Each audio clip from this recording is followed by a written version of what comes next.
Bueno, queridos estudiantes, hoy nos toca hablar de la cuestión de los filtros para poderlos entender mejor, pero para poder explicarles bien la cuestión de los filtros vamos a devolvernos a cuando hablábamos de características y cualidades de la luz, ¿verdad? Para que podamos conectarlo con los filtros y con los balances de blancos. Que bueno, no sé si nos va a dar chance de ver esto, ¿verdad? Pero de cualquier manera les va a quedar ahí la materia y luego yo les voy a grabar un video para que podamos hacer unos ejercicios con cajas de luz y podamos calibrar algunos de los elementos que vamos a trabajar. Entonces, bueno, retomando, ¿verdad? Para poder entender bien esta cuestión, recordemos que la luz es una radiación electromagnética que a pesar de que viaja en línea recta, se propaga en ondas y las ondas son las que transmiten los colores. La luz, una de las características importantes que vimos en clase, siempre viaja en línea recta, es una de sus primeras características, ¿verdad? Por eso también es importante a la hora de iluminar entender esta parte. La segunda característica era que viaja a 300.000 kilómetros por segundo. Y la otra característica es que siempre proviene de una fuente. Dentro de las cualidades habíamos hablado de la absorción de la luz, que era que la luz siempre es blanca y dependiendo del objeto que choque va a reflejar una onda de luz de ese color, ¿verdad? Por lo tanto, cuando percibimos algo, lo que percibimos es lo que la luz refleja y no lo que la luz absorbe, ¿verdad? Entonces, hay como cosillas interesantes, por ejemplo, si la luz choca contra una superficie gris, el gris lo absorbe. Por eso es que casi siempre los laboratorios de calibraje de color, ¿verdad? Donde hay computadoras, donde se trabajan este tipo de cosas, tienden a ser lugares muy neutros. Si estamos en espacios blancos, más bien la luz va a rebotar todas las ondas de color. Y cuando ya estamos viendo objetos de colores, la superficie va a absorber las ondas de color que no necesita y va a reflejar la onda de color que sí requiere. Hablábamos de la reflexión especular y difusa, ¿verdad? Y decíamos que la reflexión especular es cuando la luz choca contra una superficie completamente pulida y refleja entonces su imagen idéntica, ¿verdad? Transformándola entonces en literalmente un espejo. Y luego hablábamos de la reflexión difusa, ¿verdad? Si se dieron cuenta, esta imagen es un especular perfecto. Y aquí ya tenemos entonces una imagen difusa en el reflejo, que era cuando la luz chocaba contra una superficie y dispersaba los rayos de luz en diferentes direcciones. Entonces aquí tenemos diferentes imágenes que precisamente están referidas a ese tipo de luz difusa que, bueno, de paso es hermosísima también, ¿verdad? Luego hablamos de la transmisión directa, difusa y selectiva. Hablábamos que en la luz directa, la luz atraviesa medios completamente transparentes y por lo tanto no hay nada que se le interponga, ¿verdad? Eso hace que lo que denominemos se llame no solo luz directa, sino también se le llame luz dura. Y luego tenemos la luz difusa, ¿verdad? O la transmisión difusa, que es cuando la luz atraviesa algún medio translúcido que suaviza la luz. Por lo tanto, hablamos de luz emitida y luz transmitida en luz directa y hablamos de luz difusa o luz suave, ¿verdad? Cuando se está generando la transmisión suave. Si vemos esta imagen de esta niña, toda la luz es envolvente. La luz difusa es una luz envolvente por completo, ¿verdad? Y entonces las sombras no son fuertes, las luces no son fuertes, ¿verdad? Hablamos de luz suave versus esta que sería una luz directa o una luz dura. La luz entonces se vuelve en una experiencia envolvente donde no hay luces ni sombras fuertes. Aquí podemos ver una imagen, por ejemplo, donde la tela que está en la ventana, probablemente una tela blanca, se vuelve una enorme caja de luz y genera esta luz envolvente por completo. Aquí podemos ver otro ejemplo y a este pónganle mucha atención porque parte de la tarea que me van a hacer es precisamente un ejercicio parecido, donde vamos a trabajar algún elemento, ¿verdad? Preferiblemente blanco sobre un fondo blanco y lo vamos a hacer con una luz directa y una luz suave. Cuando estamos hablando de esto, en fotografía hablamos de zonas, ¿verdad? Ahí en la pantalla se ve un poco magenta, pero realmente es gris. Cuando estamos hablando de tonos claros, ¿verdad? De sobreexposición de luz, de grises claros, estamos hablando de zonas de contraste que van usualmente del 0 hacia el 5. Ya a partir del 6 al 10 estamos hablando de zonas, ¿verdad? De una zona de alto contraste o de zonas más profundas, que van entonces del 5 al 10 y que me van a permitir entonces encontrar negros y contrastes más profundos en la imagen. Aquí, por ejemplo, tendríamos una imagen que tiene prácticamente toda la gama de zonas, ¿verdad? Que van desde zona 0 hasta las zonas de negros más profundos, que serían las zonas de contraste 10. Y luego hablamos de la importancia de la transmisión selectiva, ¿verdad? Que era cuando la luz atravesaba un medio que por sus características teñía la luz de ese color. Y aquí es donde entra el papel importantísimo de los filtros, ¿verdad? Que los filtros son materiales, usualmente acetatos o vidrios con ciertos colores, que nos van a permitir entonces hacer cierto tipo de correcciones, ¿verdad? Más adelante vamos a ver los filtros, pero bueno, nos permiten hacer correcciones de luz, hacer correcciones correctas de color, ¿verdad? Cómo yo me acerco realmente al color de las cosas o lo modifico a partir de filtros que me generen entonces percepciones completamente diferentes. Es muy interesante también cómo el filtro afecta el color, ¿verdad? Que es otra cosa que vamos a hacer, o sea, cómo afecta, el blanco y negro en color. Entonces, vamos a tener dos ejercicios para esta semana. Uno que tiene que ver precisamente con la luz y otro que tiene que ver con el filtraje en blanco y negro. Entonces, bueno, vemos la cuestión de la temperatura, ¿verdad? Que es muy importante. Cuando la temperatura está, comillas, más cálida, es cuando es más fría, y cuando está más fría es cuando es más cálida. Y bueno, y también la importancia del calibraje, ¿verdad? Cuando nosotros necesitamos calibrar, ahí es súper importante la corrección de los blancos, que fue un poquito lo que estuvimos viendo con balance de blancos. Entonces, cuando vemos esta imagen de la izquierda, vemos que está completamente contaminada, probablemente por luz fluorescente, y cuando hacemos el contraste, entonces, la corrección, podemos encontrar el color verdadero. Cuando uno calibra, siempre busca el blanco puro, ¿verdad? Para poder entonces corregir a partir de este. Y eso nos permite llegar a los colores verdaderos de las cosas, ¿verdad? Que a veces es como un poquito complicado, nos permite llegar a blancos puros o nos permite llegar a los colores puros. En el caso de animación no es tan complejo, pero en el caso, por ejemplo, de la foto publicitaria es fundamental. O sea, si yo fotografío un producto y me sale con otro color, pues es un problema legal incluso, ¿verdad? Entonces, bueno, repasando, teníamos la transmisión directa, nuevamente, la luz no tiene ningún elemento que se atraviese, tenemos la transmisión difusa, que es cuando tenemos un medio translúcido y esto suaviza la luz, y tenemos transmisión selectiva, que es cuando la luz atraviesa un medio con una onda previamente estabilizada, y tiñe entonces la luz de ese color. En refracción, recuerden que es cuando la luz se quiebra, ¿verdad?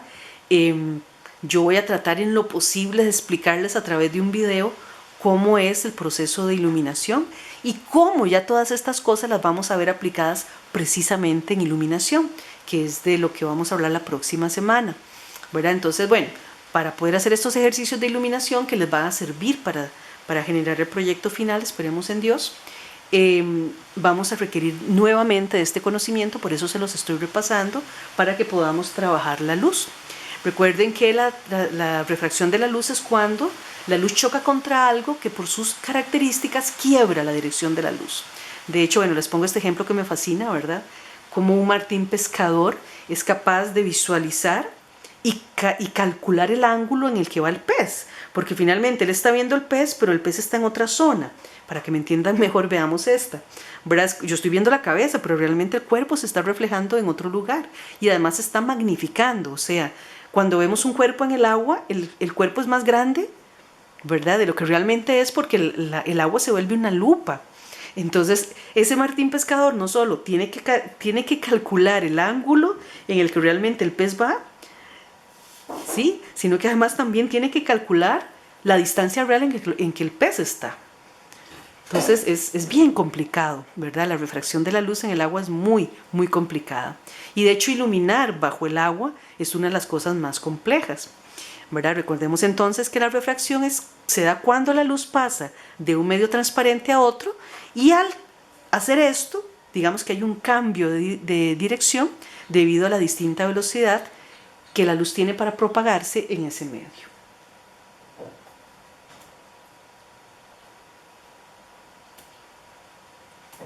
Y finalmente vimos la dispersión, ¿verdad? Que tenía que ver precisamente con los mismos factores de la refracción. La luz entra en un medio que quiebra la dirección, pero en el caso de la dispersión, lo que hacía era separar entonces las ondas del espectro, ¿verdad? En las diferentes temperaturas de la luz.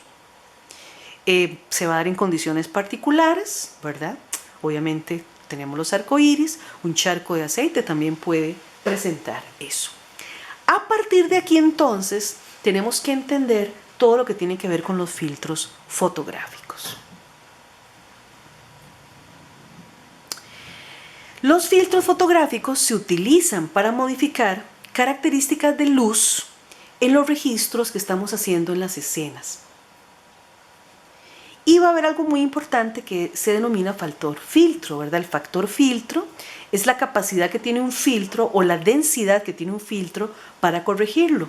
Cuando uno compra filtritos aparte, filtros sueltos para las cámaras, usualmente esos filtros, digamos, uno compra un filtro color violeta, entonces va a venir, si es un jueguito, va a venir 1X, 2X, 3X, 4X. En ese factor, el 1X apenas sería un violeta, así como súper sutil. Un 2X ya sería algo más intenso, un 3X más intenso. O sea, vendría a ser como usar una laminita de celofán, ponerle 2 laminitas de celofán, 3 laminitas de celofán, ¿verdad? O sea, se va a ir acentuando el tono, se va a ir acentuando el polarizado a partir de ese factor. Entonces, lo que hace el número es compensar la necesidad que tenemos de una corrección de la imagen.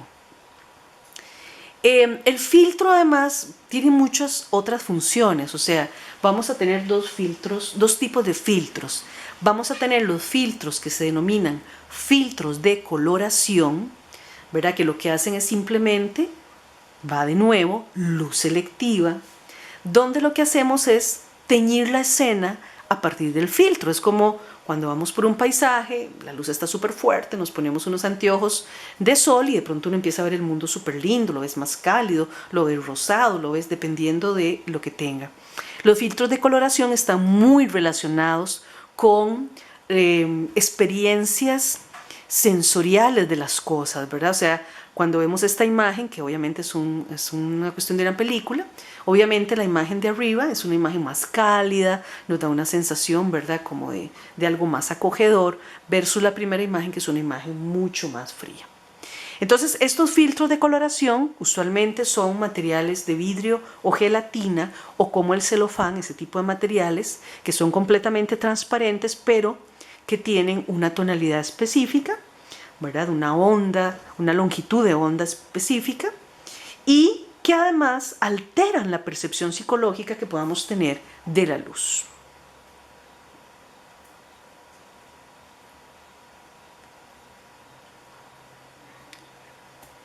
Y luego tenemos lo que se denominan filtros de corrección. Y para poder entender los filtros de corrección, primero tenemos que hablar de las dominantes de color. En las dominantes de color vamos a tener varios tipos.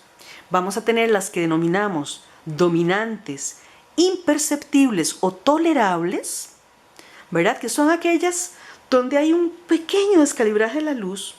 Uno entra a un lugar y el lugar es levemente verde, ¿verdad? O tomamos una foto y hay un pequeño detallito ahí, como que sí, como que se ve un poquito más roja la persona, pues, pero no nos afectan, o sea,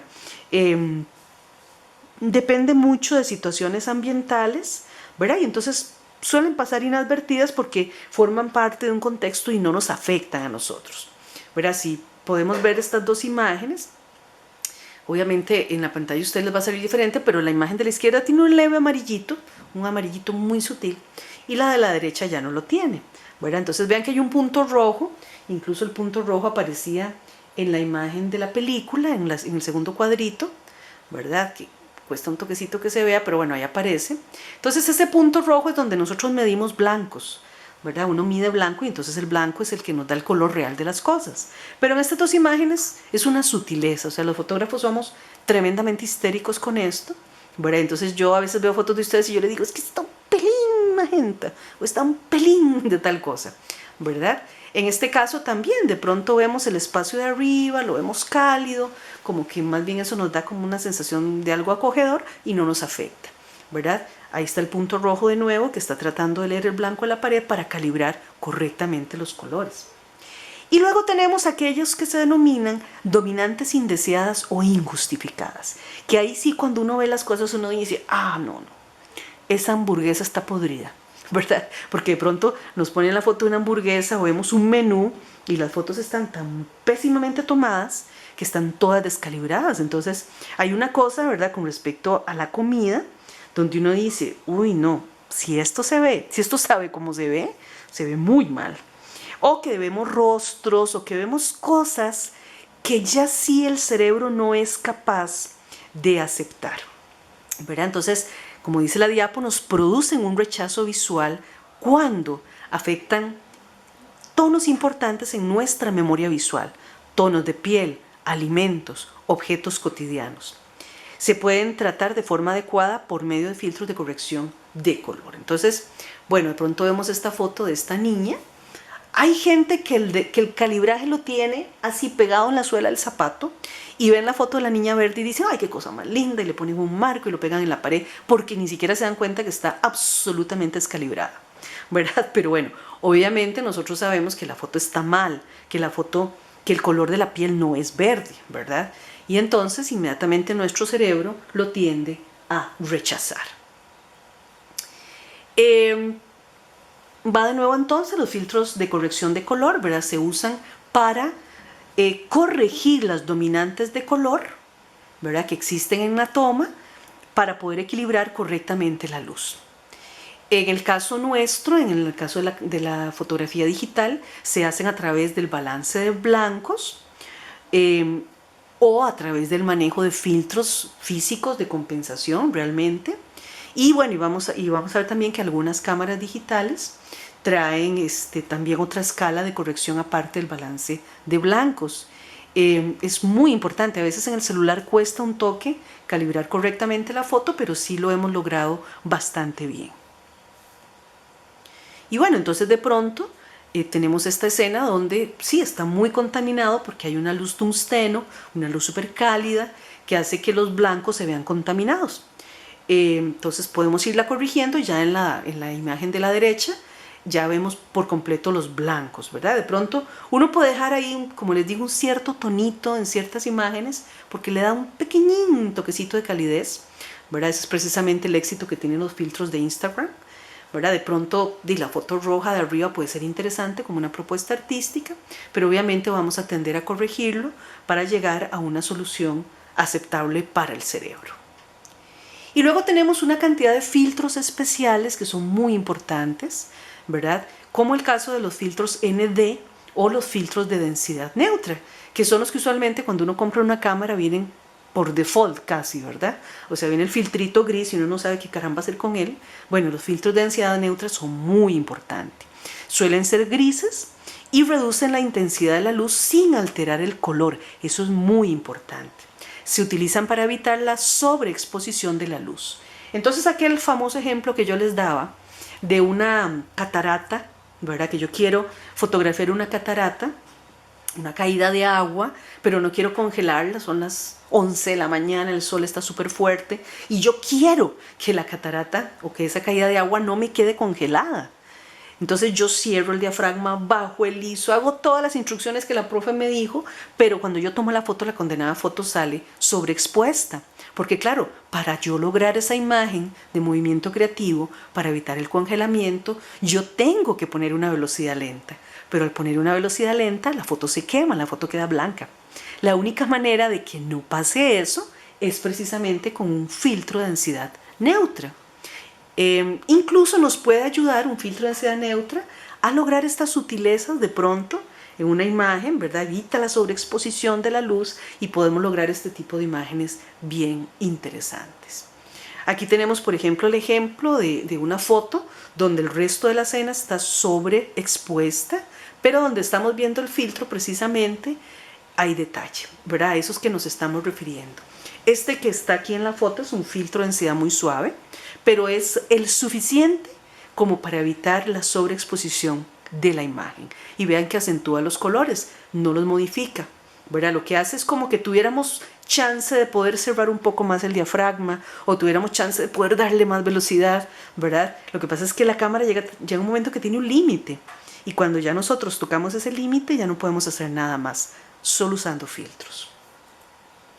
Otro filtro que es fascinante, que es maravilloso, que yo se lo recomiendo a la gente que hace paisaje, a la gente que hace fotografía arquitectónica, ¿verdad? A la gente que le encanta andar haciendo fotos externas, el filtro polarizador es importantísimo, ¿verdad? Entonces, lo que hace el filtro polarizador va a tener dos funciones. Va a ser parecido a un filtro de densidad neutra, en el sentido de que va, digamos, a permitir que trabajemos con ciertas velocidades sin sobreexponer, pero una de las funciones más importantes es que a partir de poder mover el filtro, usualmente los polarizadores tienen la posibilidad de que se mueven y cuando uno lo mueve llega un momento en que los rayos de luz del sol y los rayos de la cámara se conectan y elimina los brillos por completo. Muchas veces nos ha pasado esto, que queremos hacer una foto, ¿verdad? Y podemos ver los pececitos en el agua y podemos ver todo, pero donde tratamos de hacer la foto nos brilla el cielo en el agua, salimos nosotros en el agua, es prácticamente imposible. Entonces lo que hace un polarizador es que atraviesa el agua. Lo que hace un polarizador es que elimina por completo los rayos de sol, ¿verdad? Igual hay filtros con factor que dependiendo obviamente entre más alto el factor del filtro polarizador, más capacidad de corrección va a tener. Pero bueno, si comparamos estas dos imágenes, ¿verdad? Ya podemos ver detalle en el agua, ¿verdad? Entonces, cuando vemos una imagen así, es con polarizador, no hay otra posibilidad. Y el polarizador acentúa los rayos ultravioleta, lo cual nos permite entonces tener estos cielos maravillosos que de otra manera nos quedarían como súper mega sobreexpuestos. Cuando uno ve estas fotos así con esos cielos divinos es porque tienen polarizador. Y bueno, a veces tienen esta cuestión, ¿verdad? A veces es como muy sutil la corrección, pero es la suficiente como para eliminar el exceso de brillos. Como les digo, destacar de pronto cielos, ¿verdad? Que de otra manera no hay poder humano que nos salga. Aquí vemos, por ejemplo, cómo afecta la cuestión de la luz ultravioleta, ¿verdad? Que realmente lo resalta bastante, tampoco modifica el color. Y bueno, y nos permite, ay, se me cortó esta cosa, y nos permite entonces hacer correcciones sumamente ricas para trabajar con luces, con cielos, etcétera, ¿verdad? Es una herramienta maravillosa.